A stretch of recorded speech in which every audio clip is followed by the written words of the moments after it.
வீட்லயே எந்த ஒரு ப்ரிசர்வேட்டிவ்ஸும் ஆட் பண்ணாம எப்படி சிம்பிளா சீசனிங் பவுடர் ரெடி பண்ணலான்னு பார்க்கலாம் வாங்க. 1/2 கிலோ பெரிய வெங்காயம் எடுத்துக்கோங்க. அதோட தோல்கள எல்லாம் நல்லா நீக்கி எடுத்துக்கோங்க.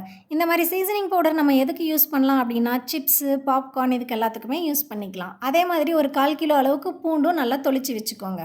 இது எல்லாத்தையுமே ஒரு நல்லா கழுவி எடுத்துக்கோங்க. இத சின்ன சின்னதா பொடி பொடியா நறுக்கிக்கோங்க. வெயில் கொஞ்சம் அதிகமா இருக்கனால கொஞ்சம் பெரிய ஸ்லைஸஸாவே நான் போடுறேன். ஒண்ணும் பிரச்சனை இல்லன்னு. அப்படி இல்ல அப்படின்னா, நம்ம சிப்ஸ் சீவுவோம் பார்த்தீங்களா? இந்த மாதிரி சின்ன சின்னதாவும் நீங்க நறுக்கிக்கலாம். சீக்கிரம் காஞ்சிடும். இந்த மாரி சிப்ஸ் சீவுனத நம்ம அப்படியே டைரக்ட்டா பிளேட்ல ஸ்ப்ரெட் பண்ணிக்கலாம். ஆனா, நம்ம பெருசு பெருசா நறுக்கியிருக்கோம் இது மாரி பார்த்தீங்களா? இத வந்து நம்ம தனித்தனியா உதிர்த்து விடணும். இது வீட்லயே ப்ரிப்பேர் பண்றதுனால எந்த ஒரு ஆர்ட்டிஃபிஷியல் ஃப்ளேவர்ஸும் ஆட் பண்ணல. அதனால ரொம்ப ஹெல்தியாவும் இருக்கும். அதே மாதிரி பூண்டையும் நம்ம நல்லா கழுவி எடுத்துட்டு வந்துடணும். அதையும் சின்ன சின்னதா இந்த மாரி நறுக்கிக்கோங்க. வேணா நம்ம இத கிரேட்டர்ல கூட துருவிக்கலாம். அது இன்னும் சீக்கிரம் காஞ்சிடும். வெயில் ரொம்ப அதிகமா இருக்கிறதுனால நானு சின்ன சின்னதாவே இந்த மாரி நறுக்கிக்கிறேன்.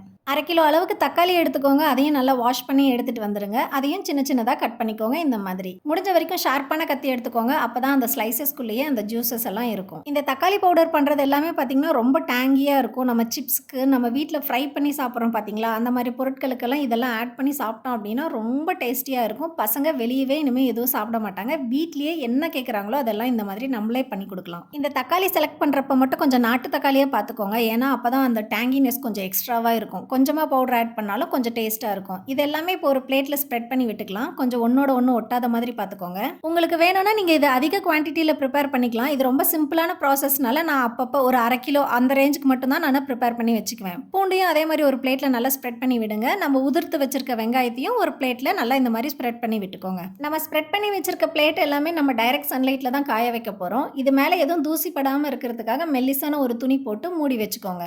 2 நாள் காஞ்சதுலயே பாதி அளவு வந்துருச்சு. பாருங்க 2வது நாள் 2 பிளேட்ல இருக்கிறதெல்லாம் ஒரு பிளேட்ல மாத்திட்டேன். 3வது நாளும் காஞ்சிருச்சு. 4வது நாள் மதியம் நல்லா கொஞ்சம் சூடா இருக்கும்போதே நானு மிக்ஸில போட்டு அரைச்சு வச்சுக்கிறேன். பூண்டு பவுடர் அவ்வளோதான் ரெடி ஆயிடுச்சு.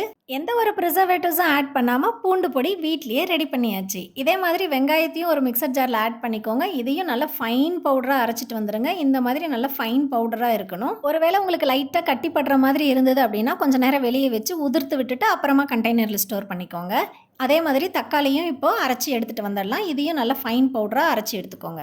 இதே மாதிரி நீங்க எலுமிச்சம்பழம், இஞ்சி, மாங்காயையும் பவுடர் பண்ணி வச்சுக்கலாம். இனிமே வீட்ல பொட்டேட்டோ சிப்ஸ் மட்டும் ரெடி பண்ணிட்டு டிஃப்ரெண்ட் ஃப்ளேவர்ஸை நம்ம வீட்லயே ப்ரிப்பேர் பண்ணி பசங்களுக்கு ஹெல்த்தியா கொடுக்கலாம்.